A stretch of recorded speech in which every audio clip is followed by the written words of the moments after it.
अनमोल रतन शिक्षाप्रद कहानी। बुजुर्ग मनमोहन जी अपनी पत्नी के साथ अपनी रिटायर्ड ज़िंदगी बहुत हंसी खुशी बिता रहे थे। पेंशन से दोनों पति पत्नी अपनी जीविका से खुश थे।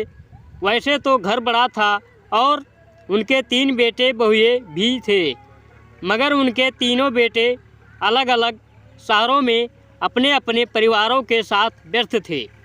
वैसे उन्होंने नियम बना रखा था, दीपावली हो या कोई अन्य त्यौहार, तीनों बेटे सब परिवार उनके पास आएंगे, साथ रहेंगे, खाएंगे, वक्त बिताएंगे। पूरे 1 सप्ताह तक वो 1 सप्ताह कैसे मस्ती में बीत जाता था, कुछ पता ही नहीं चलता था। सारा परिवार खुशी से झूम उठता। अलग अलग भले ही रहते थे, मगर उस 1 सप्ताह में पूरी कसर साथ रहने की ख़त्म हो जाती।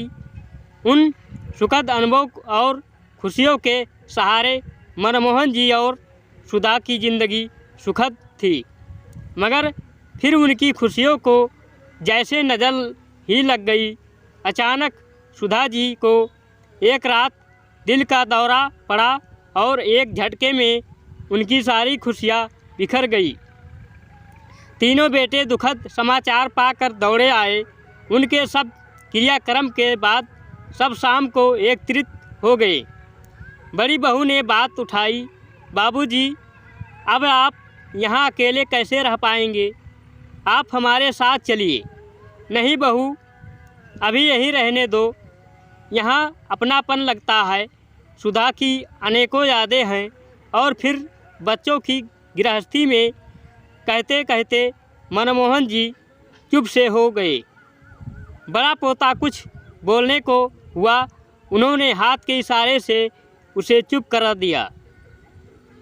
बच्चों, अब तुम लोगों की माँ हम सबको छोड़कर जा चुकी है। उसकी कुछ चीज़ें हैं, वो तुम लोग आपस में बांट लो। मुझसे अब उनकी साज संभाल नहीं हो पाएगी। कहते हुए अलमारी से मनमोहन जी कुछ निकाल कर लाए। मखमल के थैले में बहुत सुंदर चांदी का श्रृंगार दान था। एक बहुत सुंदर सोने के पट्टे वाली पुरानी रिस्ट वॉच थी। सब इतनी खूबसूरत चीज़ों पर लपक से पड़े। छोटा बेटा जोश में बोला, अरे ये घड़ी, ये तो अम्मा सरिता को देना चाहती थी। मनमोहन जी धीरे से बोले, बच्चों, और सब तो मैं तुम लोगों को बराबर से दे ही चुका हूँ।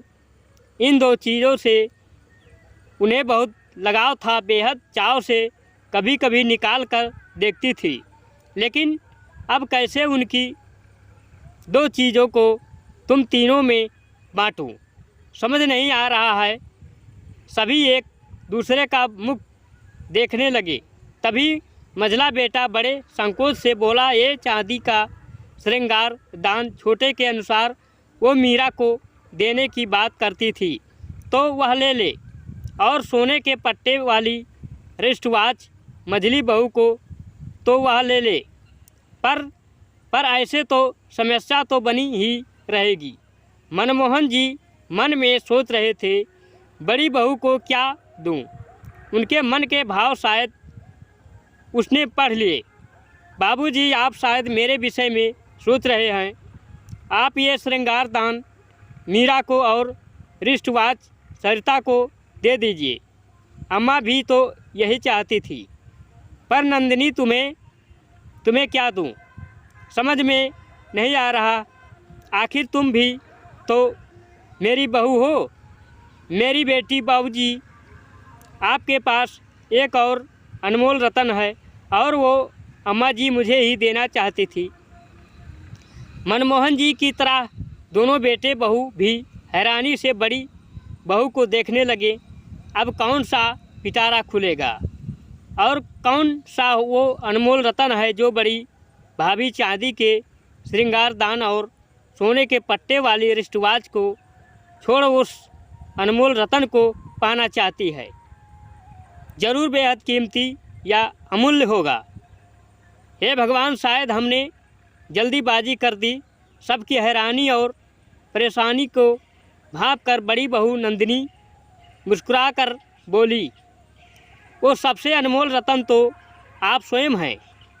बाबूजी, पिछली बार अम्मा जी ने मुझसे कह दिया था, मेरे बाद बाबूजी की देख रेख तेरे जिम्मे, बस अब आप उनकी इच्छा का पालन करें और हमारे साथ चलें। मनमोहन जी की आंखें खुशी से और कृतज्ञता से भीग गई। दोस्तों, जीवन में सबसे अनमोल हमारे माता पिता, हमारे बुजुर्ग हैं। इनका आशीर्वाद, इनके अनुभव, इनकी सलाह, इनकी छत्र छाया किसी अनमोल रतन, अनमोल धरोहर से कम नहीं।